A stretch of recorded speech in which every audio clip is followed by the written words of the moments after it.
Breaking చూస్తున్నాం. మంత్రి గుమ్మనూరు జయరాం వైసీపీని వీడేందుకు సిద్ధమవుతున్నారు. 22న టీడీపీలో చేరేందుకు ముహూర్తం ఫిక్స్ అయినట్టుగా తెలుస్తోంది.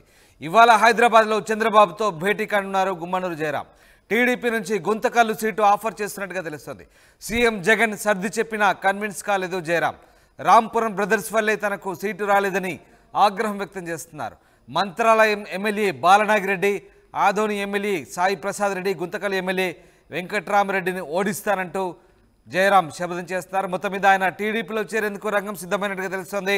22వ తారీఖున ముహూర్తం ఫిక్స్ చేసుకున్నట్టు తెలుస్తోంది. మంత్రి జయరాంను ఎంపీగా పోటీ చేయమంటూ వైసీపీ బుజ్జగించింది. స్వయంగా ముఖ్యమంత్రి జగన్మోహన్ రెడ్డి ఆయన పిలిపించుకొని కన్విన్స్ చేసే ప్రయత్నం చేశారు. అయినప్పటికీ ముఖ్యమంత్రి కన్విన్స్ చేసిన మంత్రి జయరాం వినలేదు. ఆయన టీడీపీలో జాయిన్ కావడానికి నిర్ణయించుకున్నట్టుగా తెలుస్తోంది.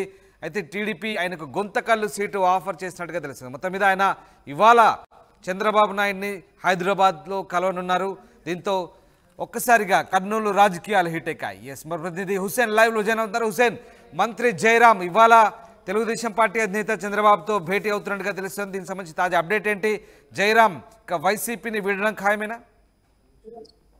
రామదాస్, కర్నూలు జిల్లాలో రాజకీయాలు హీట్ ఎక్కాయి. ఆలూరు నియోజకవర్గంలో సీటు మార్పు వచ్చినటువంటి సందర్భం నుంచి అయితే 3వ లిస్టులో మంత్రి గుమ్మనూరు జయరాం కి ఇన్ఛార్జి బాధ్యత తొలగిస్తూ విరూపాక్షిని కేటాయించడం జరిగింది. విరూపాక్షిని కేటాయించకూడదు, తప్పనిసరిగా నేనే పోటీ చేస్తాను, వచ్చే ఎన్నికల్లో నాకు అవకాశం ఇవ్వాలని అధిష్టానికి అనేక సార్లు గుమ్మనూరు జయరాము చెప్పినప్పటికీ అధిష్టానం ముందుకెళ్ళింది. ఈ నేపథ్యంలోనే ఒకవేళ తనకు లేకుండా సీటు మరో వాళ్ళకి ఎవరికైనా కేటాయించాల్సి వస్తే మాత్రం తప్పనిసరిగా నా వర్గానికి సంబంధించినటువంటి బుజ్జమ్మ కానీ లేకపోతే ఎమ్మెల్సీ మధుసూదన్ నాయుడుకి ఇవ్వాలని అనేక ప్రతిపాదనలు జరిగాయి. అనేక సందర్భాల్లో కూడా అధిష్టానం దృష్టికి తీసుకెళ్లినా కూడా సమస్య పరిష్కారం కాలేదు. అయితే అధిష్టానం మాత్రం ఇప్పటికే ఫిక్స్ అయిపోయింది ఆలూరు నియోజకవర్గ ఇన్ఛార్జిగా విరూపాక్షి నాయుడిని బరిలో దింపాలని. అయితే ఈ నేపథ్యంలోనే తాను స్థానికంగా నాకు ఉన్నటువంటి కార్యకర్తల వ్యతిరేకత వస్తుంది, కార్యకర్త ఉన్న నాయకత్వం కార్యకర్తలందరూ కూడా కోల్పోవాల్సినటువంటి పరిస్థితి వస్తుంది.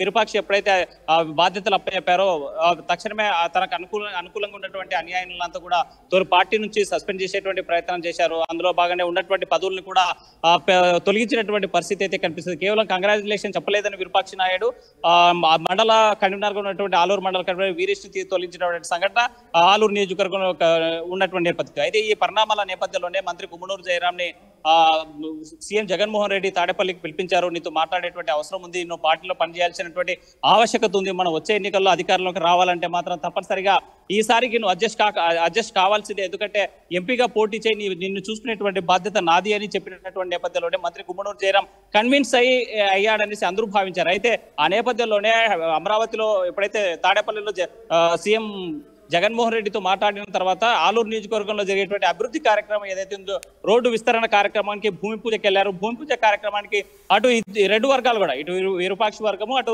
మంత్రి గుమ్మనూరు జయరాం ఇద్దరు కూడా భూమి పూజ చేసినటువంటి పరిస్థితి ఉంది, ప్రత్యేకంగా అంటే వేరువేరుగా. ఈ నేపథ్యంలోనే వీళ్ళ మధ్య మంత్రి గుమ్మనూరు జయరాంకి జోష్ వచ్చింది. మంత్రి గుమ్మనూరు జయరాం జగన్మోహన్ రెడ్డి చెప్పినటువంటి మాటలకి కన్విన్స్ అయ్యారు. ఎంపీగా పోటీ చేయడానికి వెళ్లేందుకు సిద్ధమయ్యారు. మరోవైపు తన తనయుడు ఎవరైతే ఉన్నారో తనకి రాయదుర్గం సీటు అడిగారనేటువంటి అడిగారు. ఆ నేపథ్యంలోనే తన కన్విన్స్ అయినట్టు తెలుస్తుందనేసి ఆలూరు నియోజకవర్గంలో పెద్ద హాట్ టాపిక్ గా మారింది. అయితే ఇవేమి కూడా మంత్రి గుమ్మనూరు జయరాంకి జగన్మోహన్ రెడ్డి చెప్పినటువంటి మాటలు కానీ జగన్మోహన్ రెడ్డి ఇచ్చినటువంటి భరోసా కానీ నమ్మకం కలిగినటువంటి పరిస్థితి అయితే కనిపించలేదు. ఎందుకంటే తాజాగా 22వ తేదీ టీడీపీని వీడి వైసీపీని వీడి టీడీపీలో చేరేందుకు సిద్ధమైపోయారు. ఆ సందర్భంలోనే ఇవాళ హైదరాబాద్కి బయలుదేరినట్టు మనకు తెలుస్తోంది.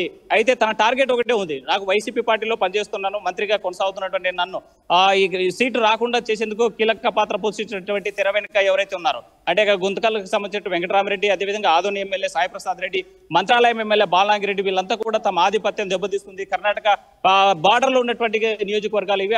అక్కడ ఉన్నటువంటి వ్యాపారాలు మొత్తం ఏకఛత్రాపత్యం కొనసాగించాలంటే మంత్రి గుమ్మనూరు జయరాం లాంటి వ్యక్తుల ఆలూరు నియోజకవర్గంలో ఉండకూడదు అనేటువంటి భావించే గత ఆధిపత్య పోరు అధికారంలోకి వైసీపీ పార్టీ వచ్చినప్పటికీ కూడా కొనసాగుతున్నటువంటి పరిస్థితి ఉంది. ఈ నేపథ్యంలోనే సీటు రాకుండా చేయడంలో కీలక పాత్ర పోషించారు ఈ ముగ్గురు. కాబట్టి రాంపురం బ్రదర్స్ ఓడించేందుకు నేను రెడీగా ఉన్నాను, నేను పార్టీ మారి అయినా సరే వాళ్ళను ఓడించి తీరుతానని భీష్మించారు. ఎందుకంటే ఎలాంటి ఆఫర్ ఇస్తోంది జయరాంకు, మంత్రి జయరాంకు టీడీపీ ఎలాంటి ఆఫర్ ఇస్తోంది?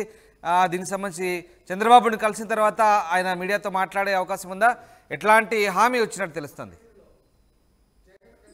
రాధాస్ స్పష్టంగా ఎప్పుడైతే పార్టీని వీడేటువంటి సంకేతాలు పంపించాడో, ఎప్పుడైతే కార్యకర్తలతో సమావేశం పెట్టుకుని నన్ను ఢిల్లీ వెళ్ళమంటారా లేకపోతే ఇక్కడ నుంచి పోటీ చేయమంటారా నిర్ణయం మీదే అనే కార్యకర్తలతో సమావేశం పెట్టుకున్న రోజు నుంచే లాబింగ్ మొదలుపెట్టింది టీడీపీ. రాబిన్ శర్మ ద్వారా అనేక సర్వేలు కూడా చేర్పించింది. తన ఆలూరు నియోజకవర్గం నుంచి పోటీ చేస్తే ఎలా ఉంటుంది, లేకపోతే గుంతకల్ నియోజకవర్గం నుంచి పోటీ చేస్తే ఎలా ఉంటుంది అనేటువంటి సర్వేలు పూర్తి అయిన తర్వాతే గుంతకల్కి ఫిక్స్ చేశారు టీడీపీ పార్టీకి అనేక సందర్భాలు కూడా తన యొక్క ఆలోచన చెప్పాడు. నాకు ఆలూరు నియోజకవర్గం నుంచి ఇవ్వండి, ఆలూరు నియోజకవర్గం నుంచి పోటీ చేయడానికి నాకు అవకాశం ఇవ్వండి అనేక సందర్భాల్లో ప్రతిపాదనలు పంపినప్పటికీ కూడా అయితే టీడీపీ సంబంధించి ఆ ప్రతిపాదనను పట్టించుకోలేదు. అయితే తాజాగా మాత్రం వైసీపీని వీడేటువంటి పరిస్థితులు తప్పని పరిస్థితులు కలిగాయి కాబట్టి గుంతకల్ పోయేందుకని సిద్ధమైపోయాడు. టీడీపీ కూడా ఆ సీటు కన్ఫర్మ్ చేసింది. అయితే ఇతను ప్రతిపాదన ఒకటే చెప్పాడు, నేను గుంతకల్ నుంచి నా సామాజిక వర్గం సుమారుగా 60-70% ఉన్నటువంటి వాల్మీకి సామాజిక వర్గం గుంతకల్ నియోజకవర్గం ఉంది. నేను గెలిచేటువంటి గెలుపు గుర్రానే టీడీపీలో కంపల్సరీగా నేను గెలుస్తానటువంటి ధీమా వ్యక్తం చేస్తున్నారు. మరోవైపు తనకి వైసీపీలో ఉన్నటువంటి ఈ ముగ్గురు ఎమ్మెల్యేలు ఎవరైతే ఉన్నారో ఆదోని, మంత్రాలయం, గుంతకల్ సంబంధించిన ఎమ్మెల్యేలు సీటు రాకుండా అడ్డుపడ్డారు. కాబట్టి 3 నియోజకవర్గాల్లో బలమైనటువంటి సామాజిక వర్గం వాల్మీకి సామాజిక వర్గం గెలుపోవటంలో డిసైడ్ చేసేటువంటి ఫ్యాక్టర్స్ కూడా ఆ సామాజిక వర్గమే. కాబట్టి వాళ్ళంతా ఏకా చేసి ఈ ముగ్గురిని ఓడించేందుకు మాత్రం సిద్ధంగా ఉన్నాననేసి ఇప్పటికీ అనేక సందర్భాల్లో తన అన్యాయాలతో తన సహచరులు కూడా చెప్పినటువంటి నేపథ్యం ఉంది. ఈ నేపథ్యంలోనే చంద్రబాబుతో అనేక దఫాలుగా కూడా భేటీ అయినట్టు తెలిసింది. ఆ నేపథ్యంలోనే రేవంత్ రెడ్డి డికే శివకుమార్ ద్వారా టీడీపీ సీటు కన్ఫర్మ్ చేసుకునేందుకు అనేక ప్రయత్నాలు చేశారు. దాంట్లో సక్సెస్ అయ్యారు. ఆ సక్సెస్ అయినటువంటి నేపథ్యంలోనే 22వ తేదీ వైసీపీని వీడి టీడీపీలో చేరబోతున్నారు. ఆ నేపథ్యంలోనే ఇవాళ హైదరాబాద్ కి వెళ్లారు చంద్రబాబు నాయుడు కలిసేందుకు. అయితే హైదరాబాద్ లో చంద్రబాబు నాయుడు కలిసిన తర్వాత ఎలాంటి నిర్ణయం తీసుకుంటారో, లేకపోతే ఎప్పుడు డేట్ ఫిక్స్ చేస్తారో, మరోసారి ఏమన్నా అవుతుందని, మరోసారి ఏమైనా డేట్ ఏమైనా వాయిదా పడుతుందనేది మాత్రం మరికొన్ని గంటల్లో తెలియబోతుంది. అయితే ఆయన బయటకు వచ్చిన తర్వాత చంద్రబాబుతో మాట్లాడిన తర్వాత మీడియాతో మాట్లాడతారా లేకపోతే 22వ తేదీ తను ఏదైతే ముహూర్తం ఫిక్స్ చేసుకున్నాడో పార్టీ మారాలని ఆ రోజే తన పదవికి రాజీనామా చేసి అల్టిమేటం వైసీపీ పార్టీ నుంచి బయటకు వస్తారని మాత్రం ఇంకా మరో 2 రోజుల్లో తేలనుంది. Right. Thanks for the update Hussain. ఇది మంత్రి జయరాం వైసీపీని విడబోతున్నారు. 22న టీడీపీలో చేరేందుకు ముహూర్తం అయితే ఫిక్స్ అయింది. ఈ మేరకు ఆయన ఇవాళ హైదరాబాద్లో చంద్రబాబుతో భేటీ కానున్నారు. టీడీపీ ఆయనకు గుంతకల్ సీటు ఆఫర్ చేసినట్టుగా తెలుస్తుంది. సీఎం జగన్ సర్ది చెప్పినా మంత్రి జయరాం కన్విన్స్ కావడం లేదు.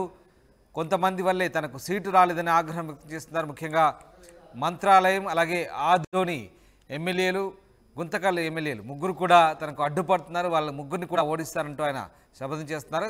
ఇవాళ ఆయన చంద్రబాబుతో కలవబోతున్నారు. 22వ తేదీన వైసీపీకి రాజీనామా చేసే అవకాశాలున్నాయి.